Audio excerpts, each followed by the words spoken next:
എല്ലാവർക്കും എൻ്റെയും എൻ്റെ ചാനലിൻ്റെയും ഒക്കെ വക happy Christmas and happy new year. അപ്പോൾ ക്രിസ്മസും ന്യൂ ഇയറും ഒക്കെ പ്രമാണിച്ചിട്ട് ഇന്ന് നമ്മളൊരു ക്രിസ്മസ് സ്പെഷ്യൽ റെസിപ്പി ആയിട്ടാട്ടോ വന്നിട്ടുള്ളത്. വട്ടയപ്പത്തിൻ്റെ റെസിപ്പി ആയിട്ട്.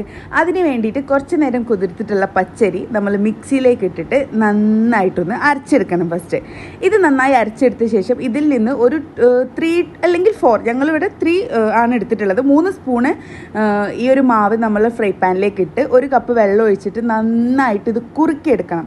കുറുക്കി ഒരു പേസ്റ്റ് പോലെ ആക്കണം. ഇതിനെന്താ കപ്പ് കാച്ച എന്നാണ് പറയുക.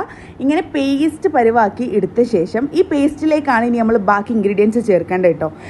ഇത് പേസ്റ്റ് പരുവായ ശേഷം നമ്മളിത് ചൂടാറാൻ വേണ്ടി വെക്കണം. നന്നായി ചൂടാറി തണുത്ത ശേഷം ഇത് മിക്സിയിലേക്ക് ഇട്ട് അതിലേക്ക് നമ്മൾ 2 പിടി തേങ്ങയാണ് നമ്മൾ ഇട്ടിട്ടുള്ളത്. 2 പിടി തേങ്ങ, ഏലക്ക, പിന്നെ കുറച്ച് ഈസ്റ്റ് ഇടുന്നുണ്ട്. പിന്നെ പഞ്ചസാര പാകത്തിന് നമ്മൾ കുറച്ച് പഞ്ചസാര ഇട്ടിട്ടുള്ളൂ. ഒരുപാട് മധുരം വേണമെന്നുണ്ടെന്നുണ്ടെങ്കിൽ അതിനനുസരിച്ച് നിങ്ങൾക്ക് ചേർക്കാവുന്നതാണ്. നമ്മളൊരു 2 സ്പൂൺ പഞ്ചസാര ആഡ് ചെയ്തിട്ടുള്ളൂ. പിന്നെ ഇതിലേക്ക് നമ്മൾ ആഡ് ചെയ്ത് കൊടുത്തിട്ടുള്ളത് കുറച്ച് ഉപ്പ്, നമ്മൾ ടേസ്റ്റ് ഒന്ന് ബാലൻസ് ചെയ്യാൻ വേണ്ടിയിട്ടുള്ള ഉപ്പും ഇത്രയാണ് നമ്മൾ ചേർത്ത് കൊടുത്തിട്ടുള്ളത്. 2 സ്പൂണ് ചോറ് കൂടെ നമ്മൾ ചേർത്ത് കൊടുക്കുന്നുണ്ട് കേട്ടോ. ഇതിന് ശേഷം ഇത് നന്നായിട്ട് അരച്ചെടുത്തിട്ട് നമ്മൾ നേരത്തെ അരച്ചു വെച്ചിട്ടുള്ള അരി അരച്ച മാവിലേക്ക് ഇത് ഒഴിച്ചു കൊടുക്കുക.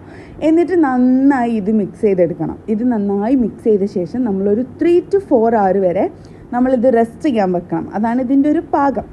3-4 മണിക്കൂർ നമ്മൾ റെസ്റ്റ് ചെയ്ത ശേഷം നമ്മളിത് സ്റ്റീം ചെയ്തെടുക്കാനുള്ള പാത്രത്തിലേക്ക് കുറച്ചായിട്ട് ഒഴിച്ചു കൊടുത്ത ശേഷം ഇതൊന്ന് തട്ടി കൊടുക്കണം. അതിലെ കുമിളകളൊക്കെ ഒന്ന് പൊട്ടിപ്പോവാനും എല്ലായിടത്തും ഒന്ന് സെറ്റായി നിൽക്കാൻ വേണ്ടിയിട്ട് തട്ടി കൊടുക്കണം. എന്നിട്ട് നമ്മൾ നേരത്തെ വെള്ളം ഒഴിച്ച് വെച്ചിട്ടുള്ള പാത്രത്തിലേക്ക് ഇത് ഇറക്കി വെച്ചിട്ട് സ്റ്റീം ചെയ്തെടുക്കണം. നമ്മൾ സ്റ്റീം ചെയ്തിട്ടാണ് ഇതാക്കിയത്. വേറെ തരത്തിൽ ഇത് ഉണ്ടാക്കുമോ എന്ന് നമുക്കറിയില്ല. നമ്മളൊരു പരീക്ഷണം പോലെ ചെയ്തതാണ്. ഫസ്റ്റ് ടൈമാണ് നമ്മൾ ഉണ്ടാക്കുന്നത് കേട്ടോ. അപ്പോൾ ഇത് സ്റ്റീം ചെയ്തെടുത്തിട്ട് നമുക്ക് അടിപൊളിയായിട്ട് സാധനം കിട്ടിയിട്ടുണ്ട്. ഇത് വെറുതെ കഴിക്കാനും രസമാണ്, നമ്മൾ കറി കൂട്ടി കഴിക്കാനും രസമാണ്. ബീഫാണ് ഇതിൻ്റെ കോമ്പിനേഷൻ. പക്ഷെ നമ്മളെ കയ്യിൽ ഇതിന് ചിക്കൻ ഉണ്ടായിരുന്നതുകൊണ്ട് നമ്മൾ ചിക്കൻ കറിയാണ് ഇതിലേക്ക് ഉണ്ടാക്കിയിട്ടുണ്ടായിരുന്നത് കേട്ടോ. ഇത് ഒന്ന് ചൂടാറിയ ശേഷം നമ്മളിത് കട്ട് ചെയ്തെടുത്തു. നല്ല ടേസ്റ്റ് ഉണ്ടായിരുന്നു. വെറുതെ കഴിക്കാനും രസമുണ്ടായിരുന്നു. മധുരം നമ്മൾ കുറച്ചെടുത്തത് കൊണ്ട് തന്നെ മധുരം ലേശം കുറവായിരുന്നു. കാരണം കറിക്ക് കൂട്ടി കഴിക്കാന്നുള്ള ലെവലിലാണ് നമ്മളിത് ഉണ്ടാക്കിയിട്ടുണ്ടായിരുന്നത്. അപ്പം നമ്മളിന്ന് ബ്രേക്ക്ഫാസ്റ്റിന് ഇന്ന് കഴിക്കുന്നത് വട്ടയപ്പാണ് കേട്ടോ. ക്രിസ്മസ് ഒക്കെ അല്ലേ, അപ്പോൾ അതേ ലെവലിൽ തന്നെ ആയിക്കോട്ടെ ബ്രേക്ക്ഫാസ്റ്റ് എന്നും കരുതി. അപ്പോൾ 2 പീസ് വട്ടയപ്പം എടുത്തു, ചിക്കൻ കറി എടുത്തു. ചിക്കനൊക്കെ കൂട്ടിയിട്ട് നമ്മൾ അടിപൊളിയായിട്ട് ഫുഡ് കഴിച്ചു. നല്ല ടേസ്റ്റ് ഉണ്ടായിരുന്നു.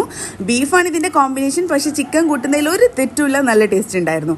അപ്പോൾ നിങ്ങൾക്ക് ഇങ്ങനത്തെ റെസിപ്പീസും കാര്യങ്ങളും ഇഷ്ടമാണെന്നുണ്ടെങ്കിൽ കമൻറ്റിൽ പറയാം. നമ്മളെ ചാനലും വീഡിയോസൊക്കെ ഇഷ്ടമാവുന്നുണ്ടെന്നുണ്ടെങ്കിൽ അതും കമൻറ്റിൽ പറയാം. അപ്പോൾ എന്തായാലും എല്ലാവരും ഈ റെസിപ്പി ഒന്ന് ട്രൈ ചെയ്ത് നോക്കണം. ഫീഡ്ബാക്കും പറയണം കേട്ടോ. അപ്പോൾ നമ്മളെ ചാനലും കാര്യങ്ങളൊക്കെ ഇഷ്ടമാവുന്നുണ്ടെന്നുണ്ടെങ്കിൽ സപ്പോർട്ട് ചെയ്യുക, ഷെയർ ചെയ്യുക, ലൈക്ക് ചെയ്യുക. അപ്പോൾ ഓക്കെ, ബൈ.